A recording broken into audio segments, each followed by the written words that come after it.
ಇವತ್ತಿನ ಪತ್ರಿಕಾಗೋಷ್ಠಿಯ ಉದ್ದೇಶ ಏನಪ್ಪ ಅಂತೇಳಿದರೆ, ಕಳೆದ ತಿಂಗಳು ಜನವರಿ 14ರಂದು ಸಂಕ್ರಾಂತಿ ಹಬ್ಬ. ಹಿಂದೂಗಳಿಗೆ ಸಂಕ್ರಾಂತಿ ಹಬ್ಬ ಅನ್ನುವಂಥದ್ದು ಒಂದು ಪವಿತ್ರ ದಿನ ಆಗಿದೆ. ಈ ದಿನದಲ್ಲಿ ನಮ್ಮ ಬೆಳ್ತಂಗಡಿ ತಾಲೂಕಿನ ಶಾಸಕರಾದ ಸನ್ಮಾನ್ಯ ಹರೀಶ್ ಪೂಂಜರು ಸಾಮರಸ್ಯದ ಸಂಕ್ರಮಣ ಎಂಬ ಒಂದು ಕಾರ್ಯಕ್ರಮವನ್ನು ಆಯೋಜನೆ ಮಾಡಿಕೊಂಡಿದ್ದರು. ಈ ಕಾರ್ಯಕ್ರಮದ ಆಯೋಜನೆಯ ಉದ್ದೇಶ ಅವರದ್ದು ಏನಾಗಿತ್ತು ಶಾಸಕರದು ಅಂತ ಹೇಳಿದರೆ, ರಾಷ್ಟ್ರೀಯ ಸ್ವಯಂ ಸೇವಾ ಸಂಘಕ್ಕೆ 100 ವರ್ಷ ತುಂಬಿದ ಸಂದರ್ಭ. ಅದೇ ರೀತಿ ಅಟಲ್ ಬಿಹಾರಿ ವಾಜಪೇಯಿ ಅವರ ಜನ್ಮ ಶತಾಬ್ದಿಯ ಸಂದರ್ಭ. 100 ವರ್ಷಗಳ ಕಾಲ ರಾಷ್ಟ್ರೀಯ ಸ್ವಯಂ ಸೇವಾ ಸಂಘ ಜಾತಿಗಳ ಮಧ್ಯೆ ಇರುವಂತಹ ಅಸಮಾನತೆಯನ್ನು ಹೋಗಲಾಡಿಸಿ ಸಮಾನತೆಯನ್ನು ಕಟ್ಟುವಂಥ ಕೆಲಸವನ್ನು ರಾಷ್ಟ್ರೀಯ ಸ್ವಯಂ ಸೇವಾ ಸಂಘ ಮಾಡ್ತಾ ಬಂದಿದೆ. ಅದೇ ರೀತಿ ಆಡಳಿತಾವಧಿಯಲ್ಲಿ ವಾಜಪೇಯಿ ಅವರು ಕೂಡ ಒಂದು ಸಮಾಜದ ಕಲ್ಪನೆಯಲ್ಲಿ ಆಡಳಿತವನ್ನು ಕೊಟ್ಟವರು. ಈ ಎರಡು ಕಾರಣಗಳಿಗೂ ಅದು ಪ್ರಮುಖವಾದಂತಹ ಡಾಕ್ಟರ್ ಬಿ ಆರ್ ಅಂಬೇಡ್ಕರ್ ಅವರ ಸಮಾಜದ ಪರಿಕಲ್ಪನೆಯಲ್ಲಿ ಈ ಎರಡು ವ್ಯವಸ್ಥೆಗಳು ಕೂಡ ನಡೆದುಕೊಂಡು ಬಂದಿರುವಂಥದ್ದು. ಈ ದಿಕ್ಕಿನಲ್ಲಿ ಒಬ್ಬ ರಾಷ್ಟ್ರೀಯ ಸ್ವಯಂ ಸೇವಾ ಸಂಘದ ಸದಸ್ಯನಾಗಿದ್ದು ಸನ್ಮಾನ್ಯ ಹರೀಶ್ ಪೂಂಜರು ಈ ತಾಲೂಕಿನ ಶಾಸಕರಾಗಿದ್ದುಕೊಂಡು ಈ ಸಾಮರಸ್ಯದ ಸಂಕ್ರಾಂತಿ ಎಂಬ ಕಾರ್ಯಕ್ರಮದ ಮೂಲಕ ಸಮಾಜದ ಪರಿಕಲ್ಪನೆಯಲ್ಲಿ ಬೆಳ್ತಂಗಡಿ ತಾಲೂಕನ್ನೊಂದು ಸ್ವಾಸ್ಥ್ಯ ತಾಲೂಕನ್ನಾಗಿ ನಿರ್ಮಾಣ ಮಾಡಬೇಕು ಎಂಬ ಸಂಕಲ್ಪದಿಂದ ಅವರು ಈ ಸಾಮರಸ್ಯದ ಸಂಕ್ರಾಂತಿ ಎಂಬಂತಹ ಕಾರ್ಯಕ್ರಮವನ್ನು ಆಯೋಜನೆ ಮಾಡಿಕೊಂಡಂಥದ್ದು. ಈ ಕಾರ್ಯಕ್ರಮದ ಹಿನ್ನೆಲೆ ಏನಂತೇಳಿದರೆ, ದಲಿತ ಕುಟುಂಬದ ಬಂಧುಗಳಿಗೆ ಮನೆಗಳಿಗೆ ತೆರಳಿ ಆ ಕುಟುಂಬದ ಒಬ್ಬ ಅಣ್ಣನ ತಮ್ಮನೋ ಸದಸ್ಯನೇ ಆಗಿದ್ದುಕೊಂಡು ಆ ದಲಿತ ಕುಟುಂಬದ ಜೊತೆ ಬೆರೆತು ಆಹಾರವನ್ನು ಅಥವಾ ಚಾಯ ತಿಂಡಿಯನ್ನು ಊಟ ಮಾಡ್ತಾ ಹಬ್ಬವನ್ನು ಆಚರಿಸುವಂತಹ ಒಂದು ಸಂದರ್ಭ. ಇಲ್ಲಿ ಕಿಟ್ಟು ಕೊಡುವಂಥದ್ದಾಗಿರ್ಬೋದು ಅಥವಾ ಬೇರೆ ಯಾವುದನ್ನು ವಿತರಿಸುವಂಥ ಕಾರ್ಯಕ್ರಮ ಅಲ್ಲ ಇದು. ಭಾಳ ಸ್ಪಷ್ಟವಾಗಿ ಗೊತ್ತಿರಲಿ.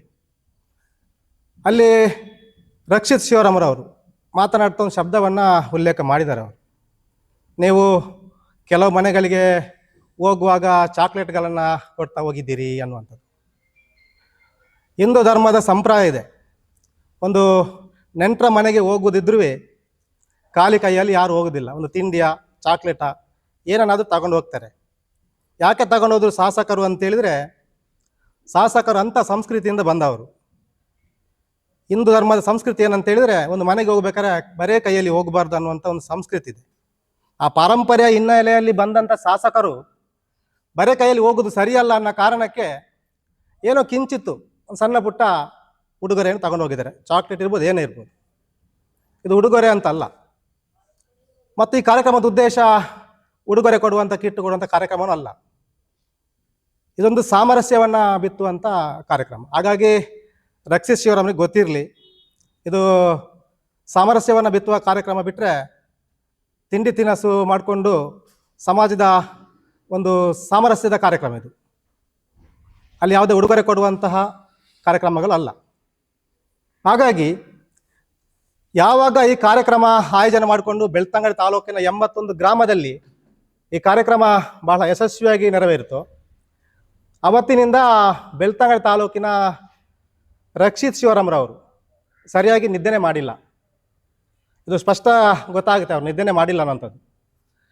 ನಿದ್ದೆ ಮಾಡಿದರೂ ಕೂಡ ನಿದ್ದೆಗಣ್ಣಲ್ಲಿ ಕೂಡ ಎಚ್ಚರ ಆದಾಗ ಸಾಮರಸ್ಯದ ಸಂಕ್ರಾಂತಿ ಅಂತ ನಿದ್ದೆಗಣ್ಣಲ್ಲಿ ಕೂಡ ಕನವರಿಸ್ತಾರೆ ಅನ್ನುವಂಥದ್ದು ಭಾಳ ಸ್ಪಷ್ಟ ನಮಗೆ ಗೊತ್ತಾಗ್ತಾ ಇದ್ದಿದ್ದು.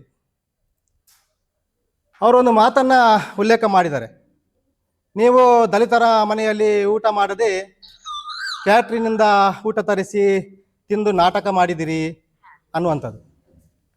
ನೋಡಿ ರಕ್ಷಿತ್ರವರೇ, ನಾಟಕ ಯಾರದು ನಿಜ ಯಾರದು ಎಂಬುದು ಈ ಕಾರ್ಯಕ್ರಮದ ಮೂಲಕ ಬೆಳ್ತಂಗಡಿ ತಾಲೂಕಿನ 81 ಗ್ರಾಮದ ದಲಿತ ಕುಟುಂಬದ ಬಂಧುಗಳಿಗೆ ಗೊತ್ತು. ಯಾಕೆ ಗೊತ್ತು ಅಂತ ಹೇಳಿದರೆ, ಈ ಕಾರ್ಯಕ್ರಮ 129 ಮನೆಗಳಲ್ಲಿ ನಡೆದಿದೆ. ಆ 121 ಮನೆಗಳಲ್ಲಿ ನಡೆಯುವಾಗ ಆ ಭಾಗದೆಲ್ಲ ದಲಿತ ಬಂಧುಗಳಲ್ಲಿ ಸೇರಿದ್ದಾರೆ. ಹಾಗಾಗಿ ನಾಟಕ ಮಾಡ್ತಿರೋದು ನೀವ ಹರೀಶ್ ಪೂಂಜಾರ ಅನ್ನೋದು ಸ್ಪಷ್ಟ ಜನಗಳಿಗೆ ಗೊತ್ತುಂಟು. ನಾವು ನಿಮಗೆ ಇದಕ್ಕೆ ಉತ್ತರ ಕೊಡೋ ಅವಶ್ಯಕತೆ ಇಲ್ಲ. ಜನಗಳಿಗೆ ಈ ದಲಿತ ಬಂಧುಗಳಿಗೆ ಸತ್ಯ ಏನು ಅನ್ನೋದು ಅವ್ರಿಗೆ ಗೊತ್ತುಂಟು, ಅವರು ತೀರ್ಮಾನ ಮಾಡ್ತಾರೆ. ಹಾಗಾಗಿ ನಾಟಕದ ಕಾರ್ಯಕ್ರಮ ಅಂತ ನೀವು ಅದಕ್ಕೆ ಏನು ಪಟ್ಟ ಕಟ್ಟಿದ್ದೀರಾ, ಈ ಮಾತನ್ನು ನೀವು ಹಿಂದೆ ತಗೊಳ್ಬೇಕಾಗುತ್ತೆ ಅನ್ನುವಂಥ ಮಾತನ್ನು ಈ ಸಂದರ್ಭದಲ್ಲಿ ನಿಮಗೆ ಹೇಳಲಿಕ್ಕೆ ನಾನು ಬಯಸ್ತಿದ್ದೇನೆ. ನಿಮಗೆ ಗೊತ್ತಿರಲಿ, ಬೆಳ್ತಂಗಡಿ ತಾಲೂಕಿನ ಇತಿಹಾಸದಲ್ಲಿ ನಿಮ್ಮದೇ ಕಾಂಗ್ರೆಸ್ ಸರ್ಕಾರ ಇದ್ದಾಗ ಅಥವಾ ಕಾಂಗ್ರೆಸ್ ಶಾಸಕರಿದ್ದಾಗ 70 ವರ್ಷ ಬೆಳ್ತಂಗಡಿ ತಾಲೂಕನ್ನು ನೀವು ಆಡಳಿತ ಮಾಡಿದಿರಿ. ಒಂದೇ ಒಂದು ಬಾರಿ ಆದರೂ ಈ ಥರದ ಒಂದು ಸಾಮರಸ್ಯವನ್ನು ಬಿತ್ತುವಂತಹ ಒಂದು ಕಲ್ಪನೆಯ ಕಾರ್ಯಕ್ರಮ ನಿಮ್ಮ ಯಾವ ಶಾಸಕರು ಈ ತನಕ ಮಾಡಿದ್ದಾರೆ ಹೇಳಿ? ಆ ದಿಕ್ಕಿನಲ್ಲಿ ಸನ್ಮಾನ್ಯ ಹರೀಶ್ ಪೂಂಜಾರ್ ಮಾಡಿದಂತಹ ದಲಿತ ಬಂಧುಗಳ ಜೊತೆ ಸಾಮರಸ್ಯದ ಕಾರ್ಯಕ್ರಮವನ್ನು ನಾವೆಲ್ಲ ದಲಿತ ಬಂಧುಗಳು ಸ್ವಾಗತಿಸಿದ್ದೇವೆ. ಮತ್ತು ದಲಿತ ಬಂಧುಗಳವರ ಪರ ಇದನ್ನು ನಾವು ಗಟ್ಟಿಯಾಗಿ ನಿಂತು ಈ ಸಾಮರಸ್ಯಕ್ಕೆ ನಾವು ನಿಮ್ಮ ಜೊತೆ ಇದ್ದೇವೆ ಅನ್ನುವಂತಹ ಸಂದೇಶವನ್ನು ನಾವು ಸಾರ್ತಾ ಇದ್ದೇವೆ. ಈ ದಿಕ್ಕಿನಲ್ಲಿ ನೀವೇನು ಹೇಳ್ತಿದ್ರೆ ಅಪಪ್ರಚಾರಗಳು, ಇದೆಲ್ಲ ಅಪಪ್ರಚಾರಗಳಿಗೆ ಸೂಕ್ತವಾದಂತಹ ಉತ್ತರ ಈ 81 ಗ್ರಾಮದ ದಲಿತ ಬಂಧುಗಳು ಮುಂದಿನ ದಿನಗಳಲ್ಲಿ ಕೊಡುವಂಥ ದಿನ ಬರುತ್ತೆ ಅನ್ನುವಂಥದ್ದನ್ನು ನಿಮಗೆ ಈ ಸಂದರ್ಭದಲ್ಲಿ ನಾನು ಹೇಳ್ತಾ, ನಿಮ್ಮ ಮುಂದಿನ ಪ್ರಶ್ನೆ ಕೂಡ ಇದೆ. ನೀವು ಶಾಸಕರಾಗಿ ಇಷ್ಟು ವರ್ಷಗಳ ಕಾಲ ಎಲ್ಲಿದ್ದೀರಿ? ಈಗ ಯಾವ ಸಾಮರಸ್ಯ ಮಾಡಲು ಹೊರಟಿದ್ದೀರಿ? ಈಗ ನಿಮಗೆ ದಲಿತ ಕಾಲೋನಿ ನೆನಪಾಯ್ತಾ ಅನ್ನುವಂಥದ್ದು ಮಾತನ್ನು ಹೇಳಿದ್ರಿ. ನಿಮಗೆ ಸ್ಪಷ್ಟ ಗೊತ್ತಿರಲಿ ರಕ್ಷಿತರವರೇ, ಸ್ವಾತಂತ್ರ್ಯ ಸಿಕ್ಕಿ 70 ವರ್ಷದ ಭಾರತದ ಇತಿಹಾಸದಲ್ಲಿ ನೀವು ಸಾಮರಸ್ಯವನ್ನು ಬಿತ್ತಿ ಸಮಾಜದ ಪರಿಕಲ್ಪನೆಯಲ್ಲಿ ಸ್ವಾಸ್ಥ್ಯ ಸಮಾಜವನ್ನು, ಸಮಾನತೆಯ ಸಮಾಜವನ್ನು ನಿರ್ಮಾಣ ಮಾಡಿದರೆ 70 ವರ್ಷದಲ್ಲಿ ನಾವು ಇವತ್ತು ಸಾಮರಸ್ಯ ಕಾರ್ಯಕ್ರಮ ಮಾಡುವಂಥದ್ದು ಅಥವಾ ಸಮಾನತೆ ಬೇಕು ಅಂತ ಹೇಳುವಂಥದ್ದು ಈ ಒಂದು ಅವಶ್ಯಕತೆ ಬರ್ತಾ ಇರಲಿಲ್ಲ. ಇವತ್ತಿಗೂ ಅಸಮಾನತೆ ಇದೆ, ಸಾಮರಸ್ಯ ಬೇಕು, ಸಮಾನತೆ ಬೇಕು ಅಂತ ನಾವು ಹೋರಾಟ ಮಾಡ್ತಿದ್ದೀವಿ ಅಥವಾ ಈ ಸಾಮರಸ್ಯದ ಕಾರ್ಯಕ್ರಮ ನಾವು ಮಾಡ್ತಿದ್ದೀವಿ ಅಂತ ಹೇಳಿದರೆ ಇದಕ್ಕೆ ಕಾರಣ ನೀವು 70 ವರ್ಷದಲ್ಲಿ ಈ ಪರಿವರ್ತನೆಯನ್ನು ಮಾಡದ ಕಾರಣವಾಗಿ ಇವತ್ತು ಕೂಡ ಅಸ್ಪೃಶ್ಯತೆ ಜೀವಂತವಾಗಿದೆ, ಅಸಮಾನತೆ ಜೀವಂತವಾಗಿದೆ. ಇದನ್ನು ಹೋಗಲಾಡಿಸಿ ಸಮಾನತೆಯ ಸಮಾಜವನ್ನು ನಿರ್ಮಾಣ ಮಾಡಲಿಕ್ಕೆ ಅಂತೇಳಿ ಸನ್ಮಾನ್ಯ ಹರೀಶ್ ಪೂಂಜಾರ್ ಕಾರ್ಯಕ್ರಮವನ್ನು ಹಾಕಿಕೊಂಡಿರುವಂಥದ್ದು. ನೀವು ಕೇಳ್ತಿದ್ದೀರಿ, ನೀವು ಯಾವ ಸಾಮರಸ್ಯವನ್ನು ಮಾಡಲು ಹೊರಟಿದ್ದೀರಿ ಅಂತೇಳಿ. ನೀವೆಲ್ಲರೂ 70 ವರ್ಷದಲ್ಲಿ ಸಾಮರಸ್ಯವನ್ನು ಮಾಡಿದರೆ ನಾವು ಇವತ್ತು ಮಾಡೋ ಅವಶ್ಯಕತೆ ಇತ್ತ? ಇವತ್ತು ಅಸ್ಪೃಶ್ಯತೆಯನ್ನು ಜೀವಂತವಾಗಿ 70 ವರ್ಷದ ಇಟ್ಟುಕೊಂಡು ಬಂದವರು ನೀವಲ್ವಾ? ಇವತ್ತು ಸನ್ಮಾನ್ಯ ಹರೀಶ್ ಪೂಂಜಾರ್ ಅದನ್ನು ಹೋಗಲಾಡಿಸಬೇಕನ್ನುವಂಥ ಒಂದು ಸಂಕಲ್ಪ ಮಾಡಿದರೆ ಅದರ ಬಗ್ಗೆ ಅವಹೇಳನ ಮಾಡ್ತಿದ್ದೀರಾ, ಅಪಪ್ರಚಾರ ಮಾಡ್ತಿದ್ದೀರಾ. ಇದು ನಿಜವಾಗಲೂ ದಲಿತ ಸಮಾಜಕ್ಕೆ ನೀವು ಕೊಡುವಂಥ ಗೌರವ ಅಲ್ಲ. ನೀವು ದಲಿತ ಸಮಾಜಕ್ಕೆ ಕೊಡುವ ಗೌರವವೇ ಆಗಿದ್ದರೆ, ಅಂಬೇಡ್ಕರ್ಗೆ ಕೊಡುವ ಗೌರವವೇ ಆಗಿದ್ದರೆ ನೀವು ಈ ಕಾರ್ಯಕ್ರಮವನ್ನು ನೀವು ಬೆಂಬಲಿಸಬೇಕಿತ್ತು. ಯಾಕೆ ಅಂತ ಹೇಳಿದ್ರೆ ಈ ಕಾರ್ಯಕ್ರಮದಲ್ಲಿ ದಲಿತ ಸಮಾಜದ ವಿಮೋಚನೆ ಇದೆ, ದಲಿತ ಬಂಧುಗಳ ಬಿಡುಗಡೆ ಇದೆ, ದಲಿತ ಸಮಾಜ ಮುಖ್ಯವಾಹಿನಿಗೆ ತರುವಂಥ ಪ್ರಯತ್ನವನ್ನು ಹರೀಶ್ ಪೂಂಜಾರ್ ಮಾಡ್ತಾ ಇದ್ದಾರೆ. ನಿಮಗೆ ನಿಜವಾದ ದಲಿತರ ಬಗ್ಗೆ ಪ್ರೀತಿ ಕಾಳಜಿ ಇದ್ದಿದ್ರೆ ನೀವು ಈ ಕಾರ್ಯಕ್ರಮವನ್ನು ಅಭಿನಂದಿಸಬೇಕು. ಆವಾಗ ನಿಮ್ಮನ್ನು ಕೂಡ ನಾವು ಅಭಿನಂದಿಸ್ತೇವೆ. ಈ ಮಾತಿನ ಬಗ್ಗೆ ನಿಮಗೆ ಹಿಡಿತಾ ಇರಲಿ. ಇನ್ನು ನೀವು ಸಾಮರಸ್ಯದ ಸಂಕ್ರಾಂತಿ ಕಾರ್ಯಕ್ರಮದ ಬಗ್ಗೆ ತುಂಬ ಸಲ ಮಾತಾಡಿದಾಗ ನಾನು ನೋಡಿದ್ದೀನಿ, ನಿಮ್ಮೆಲ್ಲ ವಿಡಿಯೋಗಳನ್ನು ನೋಡಿದ್ದೀನಿ. ನೀವು ಸಾಮರಸ್ಯ ಸಂಕ್ರಾಂತಿ ಕಾರ್ಯಕ್ರಮದ ಬಗ್ಗೆ ಎಷ್ಟು ನಿಷ್ಕೃಷವಾಗಿ ಮಾತಾಡಿದ್ರಿ, ಎಷ್ಟು ಕೀಲಾಗಿ ಮಾತಾಡಿದ್ರಿ ಅನ್ನುವಂಥದ್ದು ನಮಗೆ ಬಹಳ ಸ್ಪಷ್ಟವಾಗಿ ನನಗೆ ಗೊತ್ತಿದೆ. ನೀವು ದಲಿತ ಕಾಲೋನಿಗೆ ಹೋದ್ರಲ್ಲ, ಅಲ್ಲಿಯ ರಸ್ತೆ, ಚರಂಡಿ, ಬೀದಿ ದೀಪದ ಬಗ್ಗೆ, ಅಭಿವೃದ್ಧಿಯ ಬಗ್ಗೆ ಏನು ಮಾಡಿದ್ದೀರಿ ಹರೀಶ್ ಪೂಂಜಾರೆ ಅನ್ನೋ ಪ್ರಶ್ನೆಯನ್ನು ನೀವು ಕೇಳಿದಿರಿ. ದಲಿತ ಕಾಲೋನಿಗೆ ಹೋದಾಗ ಅಲ್ಲಿರುವ ರಸ್ತೆ, ಚರಂಡಿ, ಬೀದಿ ದೀಪದ ಬಗ್ಗೆ ಏನು ಮಾಡಿದ್ದೀರಿ, ಏನು ಅಭಿವೃದ್ಧಿ ಮಾಡಿದ್ದೀರಿ ಅನ್ನೋ ಪ್ರಶ್ನೆಯನ್ನು ನೀವು ಮೊನ್ನೆ ಮಾತಾಡ್ತಾ ಕೇಳಿದಿರಿ. ನೋಡಿ, ಸನ್ಮಾನ್ಯ ಶಾಸಕ ಹರೀಶ್ ಪೂಂಜಾರ್ ಅವಧಿಯಲ್ಲಿ ಬೆಳ್ತಂಗಡಿ ತಾಲೂಕಿನ 81 ಗ್ರಾಮದಲ್ಲಿರುವಂಥ ಅವೆಷ್ಟೋ ಗ್ರಾಮಗಳಲ್ಲಿ ರಸ್ತೆ ಇರ್ಬೋದು, ಮೂಲಭೂತ ಸೌಕರ್ಯಗಳನ್ನು ಅವರ ಶಕ್ತಿ ಮೀರಿ ಕೆಲಸಗಳನ್ನು ಮಾಡಿದ್ದಾರೆ. ನಿಮ್ಮ ಅವಧಿಯಲ್ಲಿ, ನಿಮ್ಮ ಹಿಂದಿನ ಶಾಸಕರ ಅವಧಿಯಲ್ಲಿ ಏನಾಗಿದೆ, ಈಗ ಏನಾಗಿಲ್ಲ, ಈಗ ಎಷ್ಟು ಬದಲಾಗಿದೆ ಅನ್ನೋದನ್ನು ನಿಮ್ಮ ಆತ್ಮಾವಲೋಕನ ಮಾಡಬೇಕಾಗಿದೆ. ಅದಕ್ಕಿಂತಲೂ ನೀವು ಅಭಿವೃದ್ಧಿಯ ಬಗ್ಗೆ ಇಷ್ಟೆಲ್ಲ ಮಾತಾಡ್ತಿದ್ರಲ್ವ? ನಿಮ್ಮದೇ ಸರ್ಕಾರ ಇರುವಂಥದ್ದು ಸಿದ್ದರಾಮಯ್ಯ ಸರ್ಕಾರ. SCP ಮತ್ತು TSPಯ 34,000 ಕೋಟಿ ಅನುದಾನವನ್ನು ನೀವು ಗ್ಯಾರಂಟಿಗೆ ಬಳಸಿದ್ರಲ್ವಾ? 34,000 ಕೋಟಿಯನ್ನು ನೀವು ಗ್ಯಾರಂಟಿಗೆ ಬಳಸಿದ್ರಲ್ವಾ? ಅದೇ ಹಣವನ್ನು ದಲಿತರಿಗೆ ಸೇರಬೇಕಾದ ಅನ್ನೋದಲ್ವಾ? ದಲಿತ ಸಮಾಜದ ಕಾಲೋನಿಗಳ ಅಭಿವೃದ್ಧಿಗೆ, ಉದ್ಯೋಗಕ್ಕೆ, ಯುವಕರ ಅಭಿವೃದ್ಧಿಗೆ ಬೇಕಾದ ಅನುದಾನ ಅಲ್ವಾ ಅದು? ಅದನ್ನಿಗೆ ಗ್ಯಾರಂಟಿಗೆ ಹಾಕಿದ್ರಲ್ವಾ? ನಿಮಗೆ ಸಂವಿಧಾನದ ಬಗ್ಗೆ ಮಾತನಾಡಲಿಕ್ಕೆ ಏನಾದರೂ ನಿಮಗೆ ಇದೆಯಾ, ಅವಶ್ಯಕತೆ ಇದೆಯಾ ಅದರ ಬಗ್ಗೆ ಮಾತನಾಡುವಂಥದ್ದು? ಏನಾದರೂ ಯೋಗ್ಯತೆ ಇದೆಯಾ ನೀವು ಹೇಳಿ?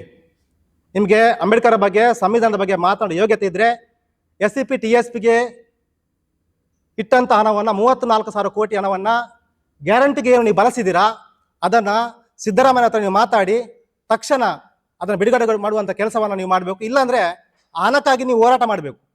ದಲಿತರ ಹಣ ಗ್ಯಾರಂಟಿಗೆ ಹೋಗ್ತಾ ಇದೆ, ನಮ್ಮ ಬೆಳ್ತಂಗಡಿ ಕ್ಷೇತ್ರ ಅಭಿವೃದ್ಧಿಗೆ ಬೇಕಾದ ಅನುದಾನ ನೀವು ಗ್ಯಾರಂಟಿಗೆ ಹಾಕಿದಿರಿ, ಅದನ್ನು ಬೆಳ್ತಂಗಡಿ ಕೊಡಬೇಕು ಅಂತ ನೀವು ಪ್ರತಿಭಟನೆ ಮಾಡಬೇಕು, ನೀವು ಹೋರಾಟ ಮಾಡಬೇಕು. ಆವಾಗ ನಿಮ್ಮ ದಲಿತರ ಪ್ರೀತಿಯನ್ನು ನಾವು ಒಪ್ಕೊಳ್ತೇವೆ, ದಲಿತರ ಪ್ರೇಮವನ್ನು, ಅಂಬೇಡ್ಕರ್ ಪ್ರೇಮವನ್ನು ನಾವು ಒಪ್ಪಿಕೊಳ್ತೇವೆ ಅನ್ನೋ ಮಾತನ್ನು ಈ ಸಂದರ್ಭದಲ್ಲಿ ನಾನು ನಿಮಗೆ ತಿಳಿಸಲಿಕ್ಕೆ ಬಯಸ್ತೇನೆ. ಮತ್ತೊಂದು ಪ್ರಶ್ನೆ ಕೇಳಿದ್ರಿ ನೀವು, ತಳ ಸಮುದಾಯದ ದಲಿತರ ಮನೆಯಲ್ಲಿ ಕುಳಿತು ಸಹಭೋಜನ ಮಾಡಿ ಹಿಂದೂ ಧರ್ಮವನ್ನು ಒಡೆಯುತ್ತೀರಿ ಅನ್ನೋ ಮಾತನ್ನು ನೀವು ಮಾತಾಡಿದಿರಿ. ನೋಡಿ, ನಿಮಗೆ ಸ್ಪಷ್ಟ ಗೊತ್ತಿರಲಿ, ಹೊಡೆಯುವುದಂದ್ರೆ ಏನು, ಕಟ್ಟುವುದಂದ್ರೆ ಏನು, ಈ ವ್ಯತ್ಯಾಸ ನಿಮಗೆ ಗೊತ್ತಿದೆಯಾ? ಹಿಂದೂ ಧರ್ಮದ ಎಲ್ಲ ಜಾತಿಗಳನ್ನು ಒಟ್ಟು ಮಾಡಿ ಸಾಮರಸ್ಯ ಮಾಡುವ ಮೂಲಕ ಒಟ್ಟು ಮಾಡುವಂಥದ್ದು ಶಾಸಕರ ಕಾರ್ಯ. ಇದು ಹಿಂದೂ ಧರ್ಮ ಹೇಗೆ ಒಡೆಯುತ್ತೆ ಅನ್ನೋದು ನಿಮ್ಮ ಆಲೋಚನೆ ಅಂತ ನನಗೆ ಅರ್ಥ ಆಗ್ತಿಲ್ಲ. ನೀವು ಹಿಂದೂ ಧರ್ಮವನ್ನು ಒಡೆಯುತ್ತಿರುವಂಥವ್ರು, ಜಾತಿ ಮಧ್ಯೆ ಘರ್ಷಣೆಯನ್ನು ತಂದಿಟ್ಟು ನೀವು ಹಿಂದೂ ಧರ್ಮವನ್ನು ಒಡೆಯುತ್ತಿರುವಂಥದ್ದು. ನೀವು ಹಿಂದೂ ಧರ್ಮವನ್ನು ಒಡೆಯುತ್ತಿಲ್ಲ, ಹಿಂದೂ ಧರ್ಮವನ್ನು ಕಟ್ತಾ ಇದ್ದೀನಿ ಅನ್ನುವಂಥ ಮಾತನ್ನು ಹೇಳಿದ್ರೆ, ನಾವೆಲ್ಲ ಹಿಂದೂಗಳು ಒಂದಾಗಬೇಕಂತೇಳಿ ಯಾವತ್ತಾದ್ರೂ ನೀವು ಭಾಷಣದಲ್ಲಿ ಮಾತಾಡಿದಿರ? ನೀವು ನಮ್ಮ ಶಾಸಕರು ಸನ್ಮಾನ್ಯ ಹರೀಶ್ ಪೂಂಜಾರು ನಾವೆಲ್ಲರೂ ನಾವೆಲ್ಲ ಹಿಂದೂ ಬಂದರೆ ಒಂದಾಗಬೇಕು, ಒಗ್ಗಟ್ಟಾಗಬೇಕು ಅನ್ನುವಂಥ ಅವರ ಸಾಮರಸ್ಯದ ಸಂಕ್ರಾಂತಿ ಕಾರ್ಯಕ್ರಮ, ಇದಕ್ಕೆ ಪ್ರೇರಣೆ ಆದಂಥ ಕಾರ್ಯಕ್ರಮ. ಅವರು ಹಿಂದೂ ಧರ್ಮವನ್ನು ಒಡೆಯುವ ಕೆಲಸವನ್ನು ಮಾಡ್ತಾ ಇಲ್ಲ, ಹಿಂದೂ ಧರ್ಮ ಒಡೆಯುವ ಕೆಲಸ ನೀವು ಮಾಡ್ತಿದ್ದೀರಿ ಅನ್ನುವಂಥದ್ದು ನಿಮಗೆ ಸ್ಪಷ್ಟ ಗೊತ್ತಿರಬೇಕು ಅನ್ನೋ ಮಾತನ್ನು ಈ ಸಂದರ್ಭದಲ್ಲಿ ಹೇಳಲಿಕ್ಕೆ ಬಯಸ್ತಿದ್ದೇನೆ. ಪಂಕ್ತಿ ಭೋಜನ, ಸಾಮೂಹಿಕ ಭೋಜನ ಇದು ದಲಿತ ಸಮಾಜಕ್ಕೆ ಮಾಡಿದ ಅವಮಾನ ಅಂತ ಹೇಳಿದ್ರಿ ನೀವು. ಸಾವಿರಾರು ವರ್ಷಗಳಿಂದ ಶೋಷಣೆಯಲ್ಲಿದ್ದಂಥ, ಅಸ್ಪೃಶ್ಯತೆಯಲ್ಲಿ ಇದ್ದಂಥ ಸಮಾಜದ ಮಧ್ಯೆ ಸಹಭೋಜನವನ್ನು ಮಾಡ್ತಾ ಸಾಮರಸ್ಯವನ್ನು ಕಟ್ಟುವಂಥ ಕೆಲಸ ನಿಮಗೆ ಅವಮಾನ ಅಂತ ಅನಿಸುತ್ತಾ ರಕ್ಷಿತ್ ಅವರೇ? ಇದು ನಿಮಗೆ ಅವಮಾನ ಅಂತ ಅನಿಸಿದ್ರೆ ನೀವು ದಲಿತ ಸಮಾಜಕ್ಕೆ ಮಾಡ್ತಿರೋದು ಅವಮಾನವೇ. ಸಾಮರಸ್ಯದ ಮೂಲಕ 70 ವರ್ಷಗಳ ಕಾಲ ಸ್ವತಂತ್ರ ಬಂದರೂ ನೀವು ಒಂದೇ ಒಂದು ಕೆಲಸ ಕಾರ್ಯವನ್ನು ಮಾಡಿದ ಸಂದರ್ಭದಲ್ಲಿ ಅವರು ಒಂದು ಒಟ್ಟು ಮಾಡುವಂಥ ಕೆಲಸವನ್ನು ಮಾಡ್ತಾ ಇದ್ದಾರೆ. ಇದು ನಮಗೆ ಅವಮಾನ ಅಂತ ನೀವು ಹೇಳಿದ್ರೆ ನೀವು ಯಾವುದನ್ನು ಅವಮಾನ ಅಂತ ಹೇಳ್ತೀರಿ ನನಗೆ ಗೊತ್ತಿಲ್ಲ. ನಿಮಗೆ ಇಲ್ಲಿ ಅವಮಾನ ಆಗಿದ್ದಲ್ಲ, ನಿಮಗೆ ಅನುಮಾನ ಬಂದಿದೆ. ಏನು ಅನುಮಾನ ಬಂದಿದೆ ಅಂತ ಹೇಳಿದರೆ, ಈ ಸಾಮರಸ್ಯ ಸಂಕ್ರಾಂತಿ ಕಾರ್ಯಕ್ರಮದ ಮೂಲಕ ಎಲ್ಲ ದಲಿತ ಬಂಧುಗಳು ಬಹುಶಃ ಹರೀಶ್ ಪೂಂಜರ ಕಡೆ ಪ್ರೀತಿ ತೋರಿಸ್ತಾರ ಅನ್ನುವ ಅನುಮಾನ ಬಂದಿರುವಂಥದ್ದು ನಿಮಗೆ, ಬೇರೆ ಏನಲ್ಲ. ಇದು ನಿಮಗೆ ಗೊತ್ತಿರಲಿ. ನೀವು ಮತ್ತೊಂದು ಪ್ರಶ್ನೆಯನ್ನು ಕೇಳಿದಿರಿ, ನೀವು ಮಹಿಳೆಯರಿಂದ ಹೂ ಹಾಕಿಸಿಕೊಂಡಿದ್ದೀರಿ, ನೀವು ಸ್ವಾಮೀಜಿನ ಅಲ್ಲ ಸಂತನ ಅನ್ನೋ ಪ್ರಶ್ನೆಯನ್ನು ಮಾಡಿದಿರಿ.